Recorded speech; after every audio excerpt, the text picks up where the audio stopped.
Next बेटा जो result हमने स्टडी करना है, ठीक है, उसको समझने के लिए आपको मालूम होना चाहिए कि इवन फंक्शन क्या होते हैं एंड ऑड फंक्शन क्या होते हैं, ठीक है।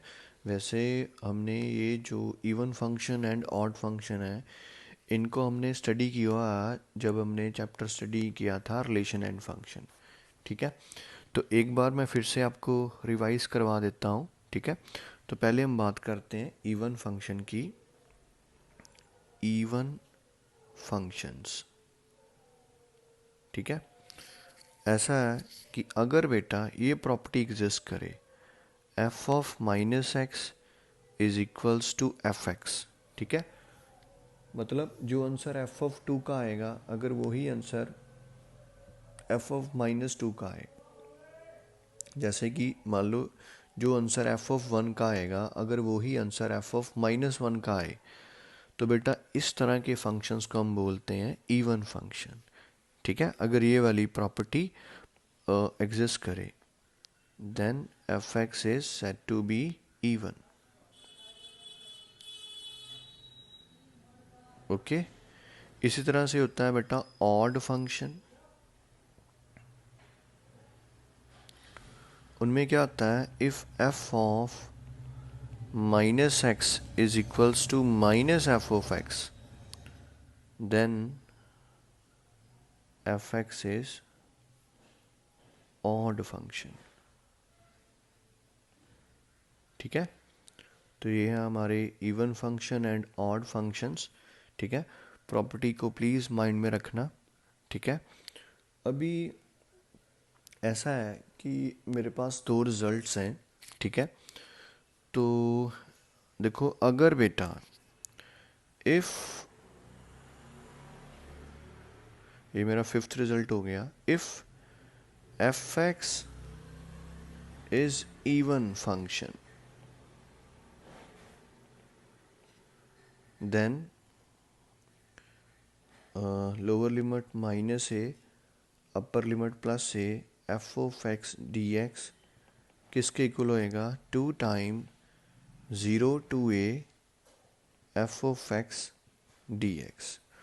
अगर बेटा जो मेरा फंक्शन है, अगर मेरा फंक्शन इवन फंक्शन होएगा, ठीक है, तो बेटा मैं इस इंटीग्रल को ऐसे लिख सकता हूँ।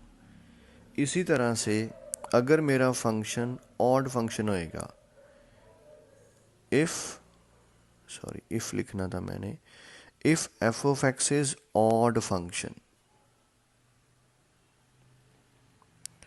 Then lower integral minus A to A D X किसके इक्वल आएगा बेटा, ज़ीरो के इक्वल आएगा। तो अगर फंक्शन ऑड होएगा तो देन इस इंटीग्रल की वैल्यू ज़ीरो के इक्वल आएगी। अगर फंक्शन इवन होएगा देन इस इंटीग्रल की वैल्यू इसके इक्वल आएगी, ठीक है। तो अभी नेक्स्ट बात मैं ये आपको बताता हूँ कि ये इवन ऑड वाली प्रॉपर्टी हमने कहाँ पे यूज़ करनी है। बेटा अगर लोअर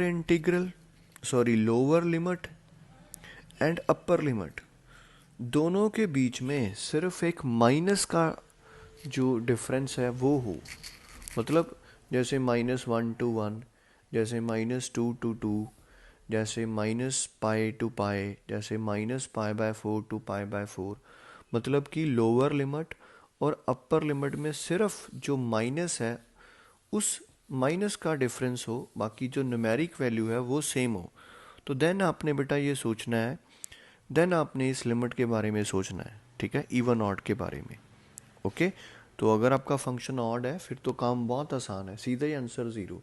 लेकिन अगर आपका फंक्शन इवन है देन फिर आपको थोड़ा सा जो कैलकुलेशन पार्ट है वो आपको करना पड़ेगा, ठीक है।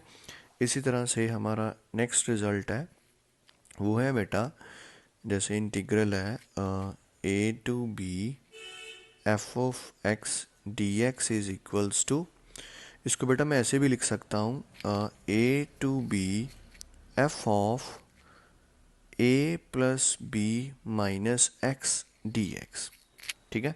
तो ये बड़ी यूज़ होने वाली प्रॉपर्टी है, प्लीज़ इसको माइंड में रखना। ये क्वेश्चंस के स्टार्टिंग में यूज़ होती है ये प्रॉपर्टी। इवन ऑड वाली भी बेटा स्टार्टिंग में यूज़ होती है, जो पीछे हमने लिमिट ब्रेक करने वाली स्टडी की थी वो भी स्टार्टिंग में यूज़ होएगी। ये वाली जो प्रॉपर्टी है, ठीक है, इसमें बेटा जो मेरा फंक्शन होता है, सॉरी फंक्शन के अंदर जो मेरा वेरिएबल होएगा, उस वेरिएबल को बेटा मैं इसके साथ रिप्लेस कर दूंगा। मतलब अगर वेरिएबल फंक्शन के अंदर x यूज़ हो रहा है तो इसको मैं इसके साथ रिप्लेस करूंगा a plus B minus X के साथ, ठीक है। तो ये भी काफ़ी इंपॉर्टेंट प्रॉपर्टी है, बहुत ज़्यादा यूज़ होती है एंड बिल्कुल स्टार्टिंग में यूज़ होती है, ठीक है। तो प्लीज़ इसको आप अपने माइंड में रखना। अभी नेक्स्ट बात ये है कि ये वाली प्रॉपर्टी हमने कब यूज़ करनी है, ठीक है।